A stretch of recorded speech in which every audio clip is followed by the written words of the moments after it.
Olá pessoal, então vamos iniciar o nosso vídeo de hoje. Nós vamos dar continuidade à correção da apostila. Na aula passada nós corrigimos até o exercício 3. Hoje nós vamos corrigir do exercício 4 em diante. Então a pergunta 4, ela está com o seguinte enunciado: quais estruturas corporais são formadas a partir do ectoderma? Então, pessoal, a partir do ectoderma, a gente vai formar a epiderme e os anexos, né? Pelo, glândulas, mucosas. Todas as estruturas do sistema nervoso, que é o encéfalo, os nervos, os gânglios nervosos e a medula espinhal. Então, todas essas. E o epitélio de revestimento das cavidades nasais, bucais e anal. Então, essas estruturas corporais, elas são formadas a partir do ectoderma. A número 5 está perguntando quais estruturas corporais elas são formadas a partir do mesoderma. Então, vai ser a camada interna da pele, que é a derme, os músculos lisos e esqueléticos, o sistema cardiovascular, que a gente vai ter o coração, os vasos sanguíneos, o tecido linfático, o tecido conjuntivo, o sistema esquelético, ossos e cartilagens, o sistema excretor e reprodutor, então vai ser os órgãos genitais, os rins, a uretra, a bexiga, as glândulas sexuais. Então, todas essas estruturas, elas vão ser formadas a partir do mesoderma. A questão número 6 está perguntando quais estruturas corporais são formadas a partir do endoderma. Então, a gente vai ter o epitélio de revestimento e as glândulas do trato digestivo, com exceção da cavidade oral e anal, o sistema respiratório, o fígado e o pâncreas. Ok?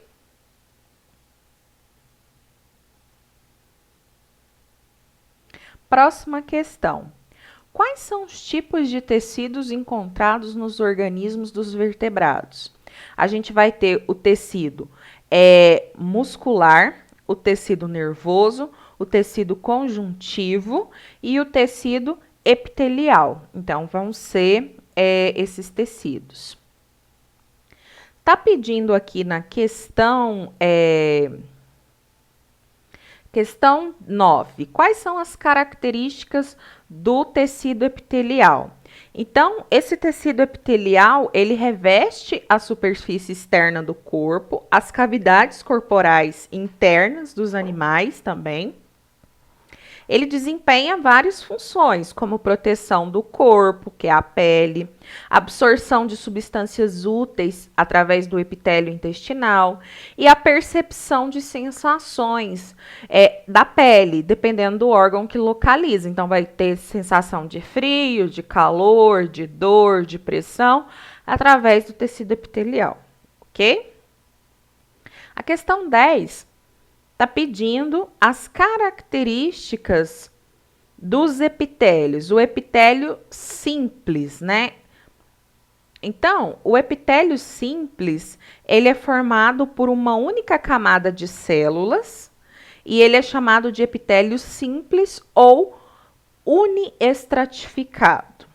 O epitélio estratificado, ele é formado por mais de uma camada de células. E o epitélio pseudo-estratificado, ele é formado por uma única camada de células, mas que elas têm alturas diferentes e que isso dá a impressão dele ser estratificado, tá? Então, por isso que ele é chamado de epitélio pseudo-estratificado. A número 11 está perguntando como os epitélios eles podem ser classificados. Então, ele pode ser classificado como pavimentoso, quando as células são achatadas, como ladrilhos, cúbico, quando a célula tem forma de cubo, ou prismático, quando a célula é alongada, na forma de coluna, tá? A número 12, está perguntando qual é a importância da pele, né? Então, a pele ela vai formar uma estrutura de revestimento, ela vai proteger o organismo contra agressões externas e internas, ela vai atuar na absorção de substâncias, na secreção de diversos produtos, na remoção de impurezas. Então, ele isola o organismo. Então, é um importante tecido do corpo humano. Quais são os anexos da pele e quais são as suas características? Então, anexos da pele a gente vai ter os pelos, que eles vão ser responsáveis pela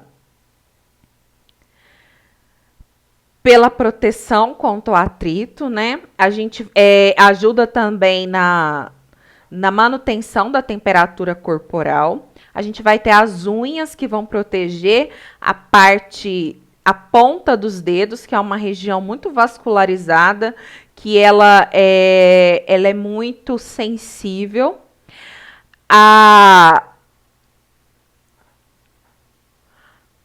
As glândulas também vão auxiliar, as glândulas sebáceas, elas vão lubrificar a pele e os pelos, e as glândulas sudoríparas, elas vão ajudar na manutenção da temperatura, além de ajudar na eliminação de excretas, tá?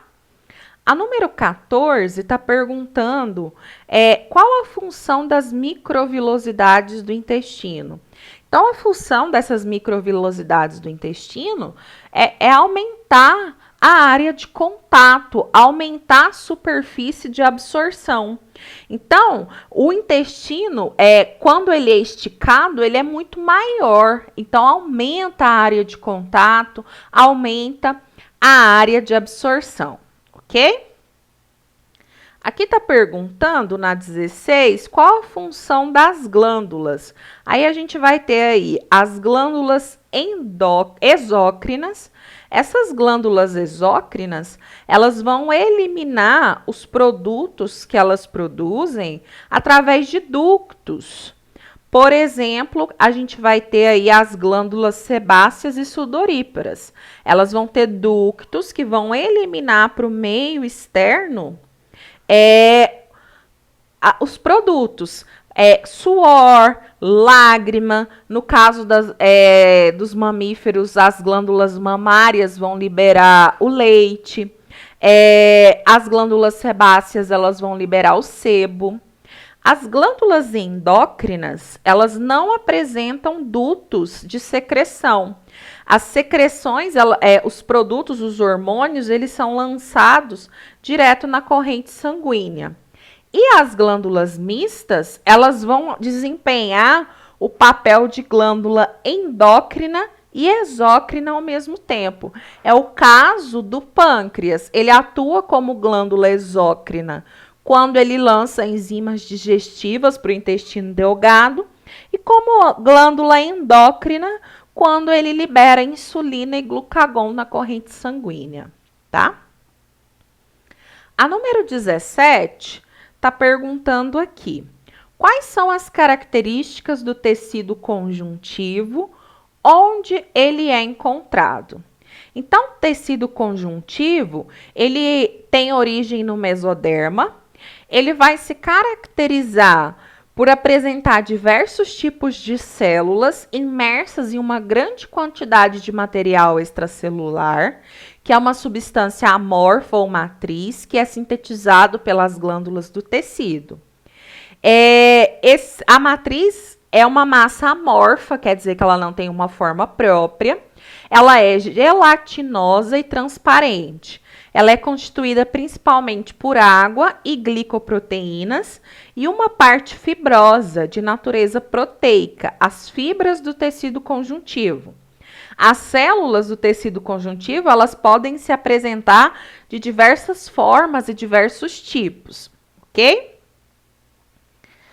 A número 18 está perguntando onde o tecido conjuntivo ele é encontrado. Eu tenho tecido conjuntivo adiposo, que são as gorduras, o tecido conjuntivo ósseo, o tecido conjuntivo cartilaginoso, o tecido conjuntivo sanguíneo. Então, são exemplos de tecidos conjuntivos, ok? Qual a função do tecido conjuntivo adiposo? Esse tecido conjuntivo adiposo, ele é rico em gordura, né? E ele tem algumas funções importantes. Ele tem a função de reserva de energia. Então, toda vez que você se alimenta e você consome uma quantidade maior de calorias do que o seu organismo necessita, você vai armazenar essa energia na forma de gordura, para ser utilizada depois em tempos de escassez de alimento. Proteção contra choques mecânicos, então contra pancadas, e isolamento térmico. Esse isolamento térmico ele é importante. Animais que vivem em regiões de clima frio tem um isolamento térmico importante através do tecido conjuntivo adiposo. Impede que o organismo ele perca calor para o ambiente, mantendo a temperatura do corpo estável. Ok? A número 19 está perguntando aqui. Tem ou tem a função hematopoética? Gente, hematopoética é a função de produção de sangue e compostos sanguíneos, plasma, células vermelhas, células brancas, plaquetas. Então, quem tem essa função é a medula vermelha, que ela está lá nos ossos. Então, lá nos ossos, lá na medula óssea vermelha, que vão ser produzidos todos os componentes do sangue, ok? Questão 20. O osso, apesar de aparente dureza, é considerado um tecido plástico em vista da constante renovação de sua matriz. Utilizando-se dessa propriedade, ortodontistas corrigem as posições dos dentes. Ortopedistas orientam a consolidação de fraturas e fisioterapeutas corrigem defeitos ósseos decorrentes de posturas inadequadas. A matriz dos ossos tem a parte orgânica proteica, constituída principalmente por colágeno, e uma parte inorgânica, constituída por cristais de fosfato de cálcio, na forma de hidroxapatita. Com base no texto e nos seus conhecimentos sobre tecido ósseo, é correto afirmar. A matriz óssea tem um caráter de plasticidade em razão da presença de grande quantidade de água associada aos cristais de hidroxapatita? Não, gente, isso aí é a parte inorgânica. Letra B. A plasticidade do tecido ósseo é resultante da capacidade de reabsorção e síntese de uma nova matriz orgânica pelas células ósseas. Sim, gente, letra B. Ok? Número 21. A maioria dos ossos é formada por um processo em que a cartilagem hialina é substituída por tecido ósseo. Esse processo recebe o nome de ossificação endocondral, quer dizer, ossificação que ocorre dentro das cartilagens. Número 22. Aproximadamente 10% do tecido nervoso são formados pelos neurônios, células especiais que possuem a capacidade de transmitir de forma rápida e eficiente sinais e estímulos recebidos de diversas partes do organismo. Essas sensações são transmitidas de um neurônio a outro através de um mecanismo conhecido como sinapse. Número 23. As células nervosas apresentam especializações que as diferenciam das demais do organismo. Dessa forma, a alternativa que apresenta as principais células que compõem o tecido nervoso é neurônio e glicócitos, ok? Número 24. Sabemos que os neurônios também são chamados de células nervosas, transmitem impulsos nervosos para outras células. Entre a porção final do axônio e a superfície da célula seguinte, existe um pequeno espaço onde neurotransmissores são lançados e garantem a passagem do impulso. Entre as alternativas a seguir, marque aquela que indica o nome correto desse pequeno espaço entre as células. Então, gente, esse espaço ele é chamado de sinapse, fenda sináptica, ok? Pessoal, eu espero que tenha ficado claro, que não tenha restado nenhuma dúvida. Bons estudos para vocês.